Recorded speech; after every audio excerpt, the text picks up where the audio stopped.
Good morning students. हम बाज़ार प्रवेश व्यू रचनाओं को कंटिन्यू करते हुए आज पिछली क्लास में हमने पढ़ा था लाइसेंसिंग और फ्रेंचाइजिंग। व्यू रचनाओं में सबसे पहला इम्पॉर्टेंट पॉइंट है लाइसेंसिंग और फ्रेंचाइजी। आज हम बात करेंगे निर्यात की। निर्यात एक ऐसी परंपरागत और ऐसी व्यू रचना है जिसको अनेक फर्मों द्वारा अनुसरण किया जाता है। यानी सबसे कॉमनली जब हम शुरू करते हैं तो अपना निर्यात करना शुरू करते हैं। आपके पास उत्पाद है और आप ये सोचते हैं कि मैं अपने देश के प्रतिस्पर्धा से ऊपर उठकर और मैं जोखिम ले सकता हूँ, तो मैं सबसे पहले क्या बनना चाहूँगा? निर्याता। क्या क्या चीज़ें कौन सी दशाओं में हम निर्यात कर सकते हैं? जब विदेशी बाजार में उत्पादन के औचित्य को सिद्ध करने के लिए पर्याप्त विदेशी व्यवसाय की मात्रा नहीं है। यानी आपको जब ये लगता है कि अब विदेशी जब हमारा जो प्रोडक्ट है, जैसे मैं एग्जांपल दूंगी आपको, सांगानेरी प्रिंट और बगरू प्रिंट, ये कहीं भी पूरे वर्ल्ड में, पूरे विश्व में ऐसी प्रिंटिंग नहीं होती। हैंड ब्लॉक प्रिंटिंग ये मेरा परंपरागत तरीका है, ये मेरे को इतिहास से मिला है, ये मेरी पारंपरिक मेरी एक कला है, तो क्यों ना मैं इसको निर्यात करूं। तो ऐसे समय में जहां पर दूसरे देशों में ये चीज़ उपलब्ध नहीं है, वहाँ पे मेरा निर्यात करने का और अपने आप ऐसा लगता है कि मैं इस चीज़ का ऑटोमेटिकली आपको लगता है मैं निर्यात करूँ। फिर आता है विदेशी बाजार में उत्पादन की लागत काफ़ी ज़्यादा है। अगर मेरी टेक्नोलॉजी, जैसे मैंने अगर सांगानेरी प्रिंट की आपको बात कर रही हूँ, तो अगर मेरी टेक्नोलॉजी ऐसी है हैंड ब्लॉक प्रिंटिंग, क्योंकि मेरे यहाँ तो जो राजस्थान के जयपुर शहर की मैं अगर एग्जांपल से बात समझा रही हूँ, तो ये सालों से चला आ रहा है, पिछले 100 साल से हमारे यहाँ पर हैंड ब्लॉक प्रिंटिंग हो रही है। तो ये भी एक घरेलू टेक्नोलॉजी है। इसको बनाना, इसको दूसरी जगह बनाना, सीखना, दूसरे देश की टेक्नोलॉजी को सीखना करना, उसमें लागत काफ़ी आएगी। आप ऐसा ना समझें कि ऐसा क्या है कि हैंड ब्लॉक प्रिंटिंग ही तो है, ये तो कहीं भी की जा सकती है। नहीं, हैंड ब्लॉक प्रिंटिंग के बाद जो ये रंग आते हैं, जो इंडिगो कलर आते हैं, ये आप जब सांगानेर कभी विजिट करेंगे तो आप देखेंगे वहाँ की मिट्टी में, और वहाँ का जो वहाँ पे मिट्टी में कुएं जैसे अपन बोरिंग कराते हैं और लंबा कुआं खोदते हैं, वैसे कुएं में खोदा जाता है और इनमें कपड़ों को थानों को इसमें डुबो दिया जाता है पानी में। आप क्योंकि इनके जो मिट्टी में जो लवण है, मिट्टी में जो मिनरल्स हैं, उनसे ये इंडिगो कलर बनता है। तो ये इंडिगो कलर पूरे विश्व में कहीं भी नहीं हो सकता। इसीलिए अगर वहाँ पे ये उत्पादन करना चालू करेंगे तो इसकी लागत ज़्यादा आ जाती है। इसीलिए बेटर होता है कि सामने वाला जो दूसरा देश है वो उस चीज़ को क्रय करने की कोशिश करता है, यानी आयात करने की कोशिश करता है। तो हमारे पास दूसरे देश में इसको निर्यात करने के लिए संसाधन बढ़ जाते हैं। आधारभूत समस्याओं के कारण विदेशी बाजार उत्पादन में अवरुद्धता से बाधित है। कई बार क्या होता है, इंफ्रास्ट्रक्चर नहीं होता।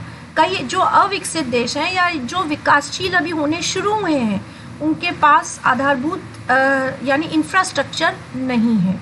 तो ऐसे देशों के लिए, ऐसे जगह पे हमारा निर्यात, नेचुरली वो हमारे यहाँ से आयात करेंगे और हम ऐसी देशों में अपना निर्यात फैला सकते हैं। विदेशी बाजार में राजनीतिक और अन्य प्रकार का जोखिम विद्यमान है। कई देश जैसे ईरान, इराक लड़ाई चल रही है, जैसे पाकिस्तान जो राजनीतिक समस्याओं से घिरा हुआ है, तो ऐसे देशों में हमारा माल, जहाँ पे राजनीतिक समस्याएं चल रही हैं, जहाँ पे प्रोडक्शन ज़्यादा अच्छा नहीं हो पा रहा कई कारणों से, तो फिर ऐसे देश में हमारे निर्यात को बढ़ावा मिलता है। कंपनी की संबंधित विदेशी बाजार में स्थायी रुचि नहीं है और इस प्रकार की कोई गारंटी नहीं है कि बाजार दीर्घकाल तक उपलब्ध हो पाएगा। कई बार क्या होता है, विदेशी बाजार में ये सब समस्याएं जब चल रही होती हैं तो कंपनी को लगता है कि मैं बहुत लंबे समय तक इस काम को नहीं कर पाऊंगी, इसलिए बेटर है कि मैं दूसरे देश से आयात मंगा लूँ। तो ऐसे देशों में हम अपना निर्यात कर सकते हैं। संबंधित विदेशी सरकारों द्वारा विदेशी विनियोग का समर्थन नहीं किया जा रहा है। अगर दूसरे देश जो होते हैं, कई बार वो विदेशी सरकारें विदेशी विनियोग को, मतलब दूसरे देशों में हमारा विनियोग नहीं करने देती। विनियोग यानी हमारे पैसे यहाँ पे लाइसेंस और फ्रेंचाइजिंग नहीं चलती। वो मना कर देते हैं कि हमारे देश में ना तो आपका वो लाइसेंस लेके कोई बनाएगा, ना हमारे देश में आपका आप फ्रेंचाइजी दे सकते हो, यानी कि आपका नाम का हल्दीराम का, सपोज मैं एग्जांपल बार बार दे रही हूँ, तो हमारे देश का विनियोग हम वहाँ करके और वहाँ कोई भी अपना शोरूम नहीं खोल सकते या हम अपना पैसा वहाँ नहीं लगा सकते। तो ऐसी जगह पे हम अपना माल निर्यात कर सकते हैं, जहाँ पे लाइसेंसिंग और अनुबंधित निर्माण एक बेहतर विकल्प नहीं है। जब दूसरे विकल्प बेहतर नहीं है तो सीधा निर्यात करना बहुत अच्छा रहता है। निर्यात के दो तरीके हैं, प्रत्यक्ष निर्यात और अप्रत्यक्ष निर्यात। अप्रत्यक्ष सबसे पहले हम बात करेंगे प्रत्यक्ष निर्यात में। निर्यातक विदेशी बाजार के क्रेताओं को सीधे और स्वयं संबंध स्थापित करता है। मुझे कोई क्रेता मिल गया, सपोज मुझे कनाडा का कोई बायर मिल गया और मेरे माल को देख के वो बहुत खुश हुआ और उसने कहा कि मैं आपका माल खरीदने को तैयार हूँ। हमारे बीच में सीधे ही आपस में टेलीफोन से, या आजकल तो मेल, आजकल टेलीफोन का ज़माना नहीं है, आजकल तो मेल होता है, इंटरनेट है, वीडियो कॉल होती है।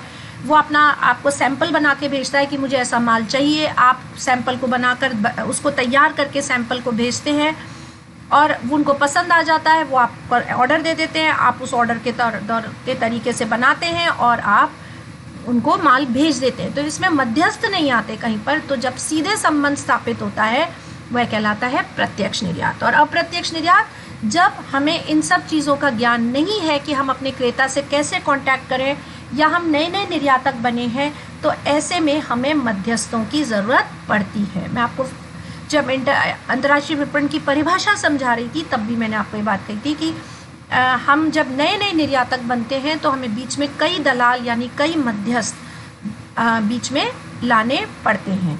और ये मध्यस्थों की सहायता से जब हम माल दूसरे देश तक पहुंचाते हैं तो वो कहलाता है अप्रत्यक्ष निर्यात। अप्रत्यक्ष निर्यात सबसे पहले हम देख लें कि इसके क्या क्या लाभ है। इसमें कम विनियोग की आवश्यकता होती है, यानी पैसा बहुत ज़्यादा खर्च नहीं होता क्योंकि आप मध्यस्थों के सहारे से भेज रहे हैं। मैं आपको और आगे डिटेल में हम इसको पढ़ेंगे। फर्म के लिए निर्यात विभाग को विकसित करने, विदेशी विक्रय शक्ति या विदेशी अनुबंधों की आवश्यकता यानी कॉन्ट्रैक्ट वगैरह करने की ज़रूरत नहीं होती। आपके माल को खरीदता कौन है? Export house. जैसे मैं प्रोडक्शन कर रही हूँ, जयपुर में मेरा प्रोडक्शन हाउसेस आप देखेंगे बहुत सारे। आप जयपुर कभी ट्रैवल करें तो देखें बहुत सारे प्रोडक्शन हाउसेस हैं जो प्रोडक्शन में माल बनाते हैं, लेकिन वो अपना सारा माल किसको बेच देते हैं? एक्सपोर्ट हाउस को। एक्सपोर्ट हाउस कई सारे प्रोडक्शन हाउसेस से माल खरीदता है, अपने नाम का ठप्पा लगाता है और वो विदेशों में बेचता है क्योंकि उसकी साख होती है। तो आप अप्रत्यक्ष रूप से निर्यात में जुड़े हुए हैं। आपका माल रिजेक्ट हुआ, आपका माल सही समय पे पहुंचा नहीं पहुंचा, क्रेता से पेमेंट आपको मिला नहीं मिला, ये सब हमारी हेडेक नहीं होती। इसमें कम जोखिम सम्मिलित है क्योंकि हमारी हेडेक नहीं है। फिर मध्यस्थ जो होता है, जो भी एक्सपोर्ट हाउस है, जो आपका मध्यस्थ है बीच में, वो ये सारे जोखिम, या पेमेंट डिले हो गया, या 2 महीने का कहने के बाद 6 महीने तक माल पेमेंट नहीं आया, या माल आपका जहाज में अटक गया, या आपके तटकर में कोई प्रॉब्लम हो गई, या जहाजी कंपनी के साथ आपकी कोई प्रॉब्लम हो गई, इन सब समस्याओं से आप मुक्त रहते हैं। थोड़ा कम कमाते हैं क्योंकि इसमें जो मुख्य मुनाफा है वो कौन कमाएगा? जो बीच में आपका मध्यस्थ है वो। लेकिन आप कम कमाएंगे, लेकिन आपको शुरुआत में जब आप नए निर्यातक बनते हैं तो आपको इन सब से आपको लगता है कि मैं 5 रुपये 10 रुपये पर प्रति प्रोडक्ट 10 रुपये कम कमा लूँगा, लेकिन कम से कम मैं इन जोखिमों से और इन परेशानियों से, क्योंकि मुझे इन सब चीज़ों की नॉलेज नहीं है, तो मैं इनसे बचा रहूँगा। उनको शोध करने की आवश्यकता नहीं होती। जो मैंने आपको बताया था, अंतर्राष्ट्रीय विपणन का सबसे पहले पॉइंट होता है कि प्रोडक्ट के बारे में या मार्केट के बारे में रिसर्च करना ज़रूरी होता है, तो ये आपको करने की ज़रूरत नहीं है। जो आपका मध्यस्थ है वो कर लेगा। मध्यस्थ लोग अंतर्राष्ट्रीय विपणन के व्यापक विक्रय अवसर प्रदान, क्योंकि वो कई सालों से इस काम को करते आ रहे हैं, जो मध्यस्थ है, तो आपको इन सबको जानकारी रखने की ज़रूरत नहीं होती। वो ही पूरा बाज़ार, इस बार जापान ढूंढा, फिर कनाडा ढूंढा, रशिया ढूंढा, ग्रीस ढूंढा, वो नए नए बाज़ारों के आयाम खुद ढूंढ लेते हैं। और जब आप इन सब झंझटों से फ्री हैं तो आप किस चीज़ में कॉन्सेंट्रेट कर सकते हैं अपने आप को? आप किस चीज़ में? केवल उत्पादन में। आपका काम केवल, आपको जो मध्यस्थ है वो अपने आप क्रेता से बात करके आपको आपको सैंपल दे देगा और आपको केवल ध्यान किस पे देना है, प्रोडक्शन पर। प्रत्यक्ष निर्यात ठीक इसका अपोजिट है। जब आपको नॉलेज हो जाती है, जब आप जब सब चीज़ें एक बार, 2 बार, 3 बार, 4 बार, 5वीं बार में आपको लगने लगता है कि अब तो मैं एक्सपर्ट हो चुका हूँ और मैंने कई बार माल भेज दिया है, तो मैं क्यों किसी मध्यस्थ की सहायता लूँ, क्यों ना मैं प्रत्यक्ष निर्यात यानी सीधे निर्याता बनूँ। ऐसे में प्रत्यक्ष निर्यात आप कर सकते हैं। स्वदेशी निर्यात विभाग आपको क्या क्या करना पड़ता है, कई तरीके हैं। आप अपना खुद का निर्यात विभाग खोलिए, खुद का अपना एक प्रोडक्शन तो आप कर ही रहे हैं, लेकिन अपना एक एक्सपोर्ट भी हाउस, मतलब आपको एक एक्सपोर्ट डिवीज़न जहाँ से आपका माल रवाना होगा वो आप खुद खोलेंगे। आप साथ में अपना एक शाखा यानी आप अपने एक ब्रांच खोल सकते हैं या आप सहायक कंपनी खोल सकते हैं। आप अपना विक्रय प्रतिनिधि रख सकते हैं जो जाके दूसरे देशों में आपका माल बेच कर आएगा। आप अपना एक डीलर या एक एजेंट भी रख सकते हैं जो आपके माल को अच्छे से दूसरे बाज़ारों में बेचेगा। तो ये आप इन तरीक़ों से प्रत्यक्ष बाज़ार कर सकते हैं। अब आपको लाभ क्या क्या है।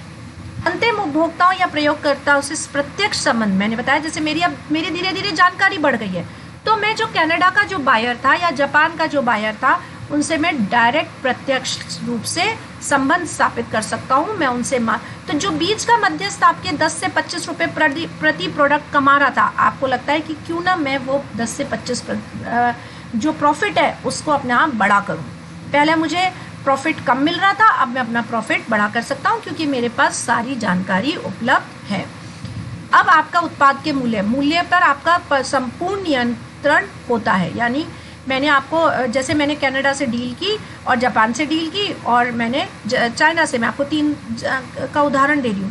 तो मैं जापान से अगर मुझे सपोज प्रति प्रोडक्ट 510 रुपये मिल रहे हैं प्रति प्रोडक्ट, यानी प्रति ड्रेस, मैं एक ड्रेस से एग्जांपल से समझा रही हूँ, मुझे 510 मिल रहे हैं। कनाडा वाले ने बार्गेनिंग की, मैंने उनको 500 रुपये में तैयार हो गई, और चाइना वाले ने बार्गेनिंग की तो मैंने 490 में भी तैयार हो गई, क्योंकि चाइना वाले ने कहा, क्रेता ने, जो भी आपका खरीदार है उसने कहा कि मैं आपको कैश पेमेंट दूंगा, यानी माल पहुंचते ही मैं आपका प्रोडक्ट आपका बैंक में पैसा जमा करा दूंगा, तो आप 490 में भी तैयार हो गए। जापान वाले ने कहा कि मैं आपको 510 रुपये प्रति ड्रेस दूंगा, लेकिन मैं 2 महीने के क्रेडिट के बाद दूंगा। तो हर जगह आप मूल्य, मेरा कहने का मतलब मूल्य का नियंत्रण आपके हाथ में होता है, आप मूल्य निर्धारण खुद कर सकते हैं। विक्रय पश्चात सेवाएं, जैसे कई चीज़ें मशीनरी हैं, यहाँ कपड़ों की बात नहीं हो रही, यह मशीनरी है। मशीनरी में अगर कुछ भी बेचती हूँ तो आप घर में भी जैसे वॉशिंग मशीन लाते हैं, एसी लाते हैं, मोबाइल फ़ोन लाते हैं, कार लाते हैं, स्कूटर लाते हैं, तो सर्विस की ज़रूरत पड़ती है या नहीं। तो सर्विसेज, विक्रय पश्चात सेवाएं यानी कि आफ्टर सेल सर्विसेज, इनको आप बेहतर रूप से प्रदान कर सकते हैं। प्रत्यक्ष निर्यात में आप बाज़ार का आपको पूरी जानकारी धीरे धीरे और हासिल होती जाती है। आपकी वितरण वाहिकाएं, यानी एक के बाद दूसरे को बेचना, दूसरे के बाद तीसरे को बेचना, जो चैनल्स हैं बेचने की, वो कम हो जाती हैं और आप माल सीधे उपभोक्ता तक पहुंचा पाते हैं। यदि फर्म को एक उत्पाद विदेशी बाज़ार में सफल हो पाता है तो वह नाम, ख्याति और प्रतिष्ठा, अगर मैं अप्रत्यक्ष बाज़ार कर रही हूँ तो मुझे तो बाज़ार में किसी विदेशी बाज़ार में कोई पहचानेगा ही नहीं। तो अगर आप चाहते हैं कि धीरे धीरे मेरा भी नाम बने, टाटा है, अंबानी है, रिलायंस है, ये रेमंड्स है, या फिर जैसे लिवाइस का नाम बना, जैसे हल्दीराम का नाम बना, जैसे डोमिनोज का नाम बना, जैसे मैकडोनल्ड का नाम बना, क्या आपको नहीं लगेगा कई सालों बाद कि मेरा भी नाम हो, मेरे ब्रांड की नाम हो, मेरी भी ख्याति बने? तो ये प्रत्यक्ष निर्यात से ही संभव है। और धीरे धीरे जब प्रत्यक्ष निर्यात करते करते कई सालों बाद, 10-15 साल बाद जब आप एक्सपर्ट हो जाते हैं, तो आपको लगता है कि मैं इस क्षेत्र में विशेषज्ञता हासिल कर चुका हूँ, मुझे इस क्षेत्र की पूरी जानकारी है। आपको धीरे धीरे अब अलग और तरह के अवसर मिलने लग जाते हैं, सूचनाएं मिलने लग जाती हैं, आप बेहतर मूल्यांकन कर पाते हैं और संपूर्ण सूचनाओं को एकत्रित कर आप एक बड़े निर्यातकर्ता बन सकते हैं। तो ये था अंतर प्रत्यक्ष निर्यात और अप्रत्यक्ष निर्यात। अप्रत्यक्ष निर्यात हमेशा जो निर्यात शुरू करते हैं उनके लिए होता है, और प्रत्यक्ष निर्यात ज़्यादातर उनके लिए होता है जो काफ़ी समय से इस निर्यात में, अंतर्राष्ट्रीय विपणन में लगातार अपनी सेवाएं दे रहे हैं। अगली क्लास हम कंटिन्यू करेंगे अनुबंध निर्माण से।